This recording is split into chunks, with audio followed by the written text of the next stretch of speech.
जय माता दी। शांभवी एस्ट्रो में आपका स्वागत है। सभी भाइयों और बहनों को मेरा नमस्कार। मैं ज्योतिषाचार्य शोभा रानी। आज हम बात करेंगे वट सावित्री व्रत के बारे में। इसे क्यों किया जाता है और इसका क्या महत्व है। वट सावित्री व्रत के दिन वट वृक्ष की पूजा करने का विधान है। इस बार वट सावित्री व्रत जेठ मास की कृष्ण पक्ष की अमावस्या को मनाया जाता है। इस बार वट सावित्री का व्रत 10 जून 2021 गुरुवार को मनाया जाएगा। वट सावित्री व्रत का महत्व। वट का मतलब होता है वट, बरगद का पेड़। बरगद एक विशाल पेड़ होता है। इसमें कई जटाएं निकली होती है। इस व्रत में वट का बहुत महत्व है। कहते हैं कि इसी पेड़ के नीचे सावित्री ने अपने पति को यमराज से वापस पाया था। सावित्री को देवी का रूप माना जाता है। पुराणों में बरगद के पेड़ में ब्रह्मा, विष्णु और महेश का वास बताया जाता है। मान्यता के अनुसार ब्रह्मा वृक्ष की जड़ में, विष्णु के इसके तने में और शिव ऊपरी भाग में रहते हैं। यही का वजह है कि यह माना जाता है कि इस पेड़ के नीचे बैठकर पूजा करने से हर मनोकामना पूरी होती है। वट सावित्री व्रत की विधि। वट की जड़ में पानी देना। पूजा के लिए जल, मौली, कच्चा सूत, भिगोया हुआ चना, फूल, धूप होनी चाहिए। जल से वृक्ष के चारों ओर कच्चा धागा लपेटकर 5 या 7 बार परिक्रमा करनी चाहिए। इसके पश्चात सत्यवान और सावित्री की कथा सुननी चाहिए। यथाशक्ति दान देना चाहिए। अपने पति के चरण स्पर्श करना चाहिए और चढ़ाया हुआ प्रसाद अपनी पति को खिलाना चाहिए। मान्यता है कि इस व्रत को रखने से पति पर आए हुए संकट टल जाते हैं और आयु लंबी हो जाती है। यही नहीं, अगर दाम्पत्य जीवन में कोई परेशानी चल रही हो तो इस व्रत के प्रताप से दूर हो जाते हैं। सुहागिन महिलाएं अपनी पति की लंबी उम्र और सुखद वैवाहिक जीवन की कामना करते हुए इस दिन वट यानी बरगद के पेड़ के नीचे पूजा अर्चना करती है।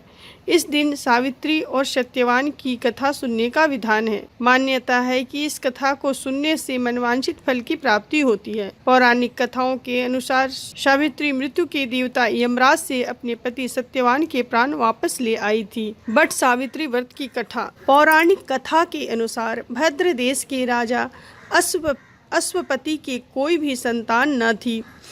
उन्होंने संतान की प्राप्ति के लिए अनेक वर्षों तक तप किया, जिससे प्रसन्न होकर देवी सावित्री ने प्रकट होकर उन्हें पुत्री का वरदान दिया। फलस्वरूप राजा को पुत्री प्राप्ति हुई और उस कन्या का नाम सावित्री ही रखा गया।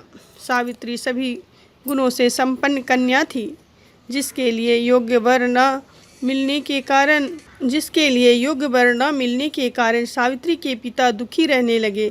एक बार उन्होंने पुत्री को स्वयं ही वर तलाशने भेजा। इस खोज में सावित्री एक वन में जा पहुंची, जहां उसकी भेंट शाल्य देश के राजा द्रुमसेन से हुई। द्रुमसेन उसी तपोवन में रहते थे, क्योंकि उनका राज्य किसी ने छीन लिया था। सावित्री ने उनके पुत्र सत्यवान को देखकर उसके उन्हें पति के रूप में वरण किया।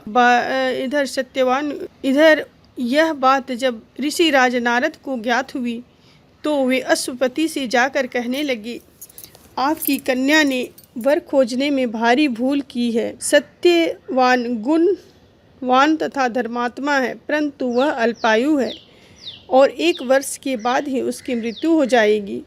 नारद जी के यह वचन सुनकर राजा अश्वपति का चेहरा विवर्ण हो गया। वृथा न होई देव ऋषि वाणी, ऐसा विचार करके उन्होंने अपनी पुत्री को समझाया कि ऐसे अल्पायु व्यक्ति के साथ विवाह करना उचित नहीं है, इसलिए अन्य कोई वर चुन लो। इस पर सावित्री ने अपने पिता से कहती है कि पिताजी, आर्य कन्याएं अपने पति का एक ही बार वरण करती है तथा कन्यादान भी एक ही बार किया जाता है।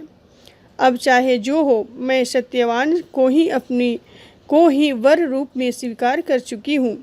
इस बात को दोनों का विधि विधान के साथ पानी ग्रह संस्कार किया गया और सावित्री अपने ससुराल पहुँचते ही सास ससुर की सेवा में रत हो गई। समय बदला। नारद का वचन सावित्री की को दिन प्रतिदिन अधीर करने लगा। उसने जब जाना कि पति की मृत्यु का दिन नज़दीक आ गया है तो तब वो 3 दिन पूर्व से ही उपवास शुरू कर दिया। नारद द्वारा कथित निश्चित तिथि पर पितरों का पूजन किया। नित्य की भांति उस दिन भी सत्यवान अपने समय पर लकड़ी काटने के लिए चला गया तो सावित्री भी सास ससुर की आज्ञा से अपने पति के साथ जंगल में चलने के लिए तैयार हो गई। सत्यवान वन में पहुंचकर लकड़ी काटने के लिए वृक्ष पर चढ़ गया। वृक्ष पर चढ़ते ही सत्यवान के सिर में असहनीय दर्द होने लगी। वह व्याकुल हो गया, वृक्ष के नीचे उतर गया। सावित्री अपना भविष्य समझ गई तथा अपनी गोद का सिरहाना बनाकर अपने पति को लिटा लिया। उसी समय दक्षिण दिशा से अत्यंत प्रभावशाली महिषासुर यमराज को आते देखा। धर्मराज सत्यवान के जीवन को जब ले कर चल दिए तो सावित्री भी उसके पीछे पीछे चल पड़ी।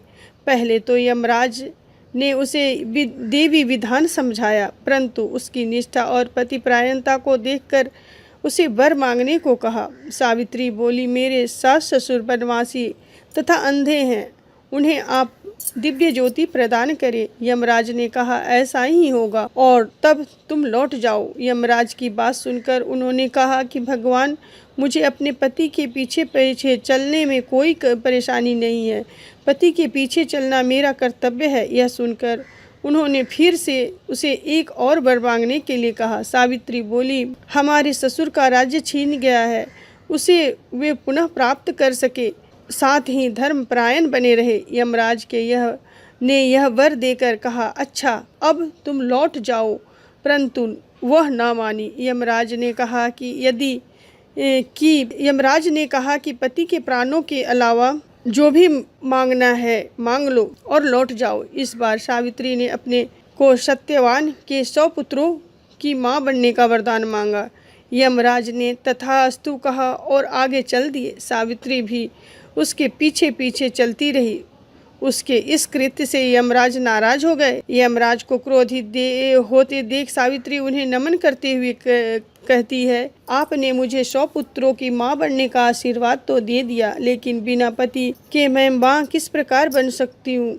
इसलिए आप अपने तीसरे वरदान को पूरा करने के लिए अपना कहा पूरा करें। सावित्री की पतिव्रत धर्म की बात जानकर यमराज ने सत्यवान के प्राण को अपने पास से मुक्त कर दिया। सावित्री सत्यवान के प्राण लेकर बट वृक्ष के नीचे पहुंची। सत्यवान जीवित होकर उठ बैठे। दोनों हर्षित होकर अपनी राजधानी की ओर चल पड़े। वह वहां पहुंचकर उन्होंने देखा कि उसके माता पिता को दिव्य ज्योति प्रदान हो गई। इस प्रकार सावित्री और सत्यवान चिरकाल तक राज्य सुख भोगते रहे। इसलिए वट सावित्री का व्रत में वट वृक्ष की पूजा और सावित्री और सत्यवान की कथा सुननी चाहिए। जिस प्रकार सावित्री की मनोकामना वट वृक्ष ने पूरी की थी, इसलिए वट वृक्ष का बड़ा ही महत्व है। धन्यवाद।